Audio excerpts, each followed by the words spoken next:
If you're old like me, you will know what this means. Karung Guni, 背波纸, 藤沙壳, radio 無情殼. So, do Karung Guni still exist? Watch on, because they have evolved into something very different. So, for a start, what's a Karung Guni?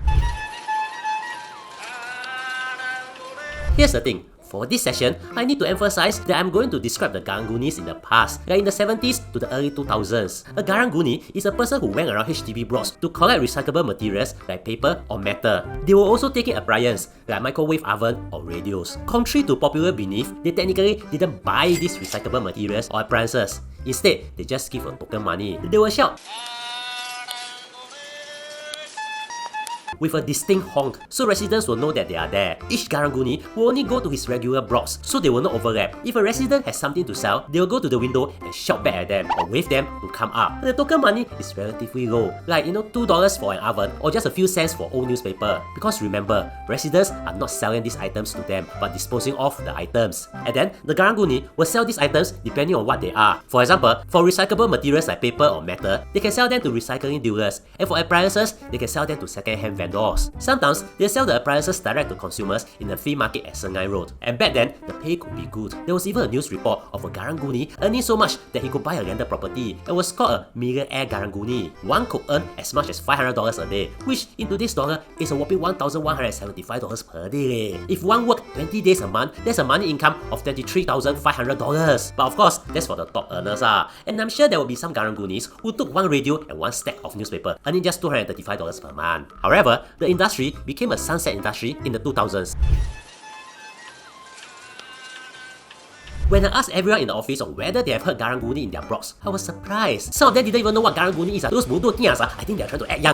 All of us have not heard of them in recent years. I thought they are completely extinct, but when I did a poll on YouTube and Instagram, it turned out that some people say they have still heard them recently. Nevertheless, there are certainly fewer of them. So, why are they disappearing? It all started from early 2000s when many Karung Gunis started to retire. It didn't help that in 2011, the Sungei Road Flea Market, a popular second-hand flea market that many Karung Gunis had to sell the appliances they collected, was reduced to half its size to make way for an MRT station, the current Jalan Besar MRT station. In 2017, it was completely closed for residential and commercial developments. While some vendors moved to other places, many of them retired. Many of them cited old age, low profit, and high competition as the reasons for their retirement. However, if Karung Gunis were serving an important service in the past, how are these services being rendered nowadays then? Well, here's the thing. Just like any businesses, AI has taken over. You see, ChatGPT not ChatGPT nowadays, whenever an industry is being disrupted, it's always ChatGPT for technology has taken over.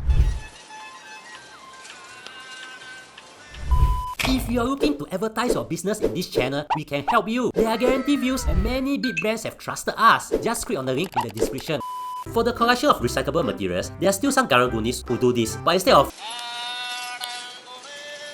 they just collect from rubbish bins. Our grandfather's story did an excellent video on how a Karung Guni did that, and I have linked their video in the description. The authorities have also implemented an initiative to promote recycling, although whether it works or not is unclear. In fact, next year onwards, we have to recycle our bottled or canned drinks. I'll tell you more about that later. As for disposal of appliances, here's something you likely did not expect. We are now using online services such as Carousel. Yes, there are people who do what Karung Guni does, but instead of looking for items in HDB blocks, they look for items in Carousel. Just try listing any items on Carousel, and you'll receive countless offers wanting to buy items for you at a token fee, just so to help you dispose of the items. About 2 years ago, when Goody Fee changed office, we needed to dispose of a few items. When we listed a cabinet and a few tables, someone offered a low price to take them all. And when they came, we had a number of appliances to dispose of too. And guess what? They took everything. This is common, as from then on, whenever any of my friends wanted to dispose of something or are moving out, I will get them to do the same, and these Carousel buyers will buy them all. The best part is they usually come with a big lorry with 1 to 2 migrant workers, so you can really dispose of anything you want. Unlike back in the Karung Guni days, when they will be selective about what they want. So yes, just like any business, it has been disrupted by technology. And speaking of recycling, from 1st April 2026 onwards, we are all forced to recycle the bottles and cans of our drinks. If not, we'll kind of lose 10 cents. Watch this video to know the 10 important changes that will start from 2026. Also, follow me on Instagram if you have not done so, as we publish exclusive short videos there. Link in description. And if you want to advertise with us, even as a standalone video, do contact us. Thank you for spending almost 5 minutes with me. I really appreciate it and hope you learned something.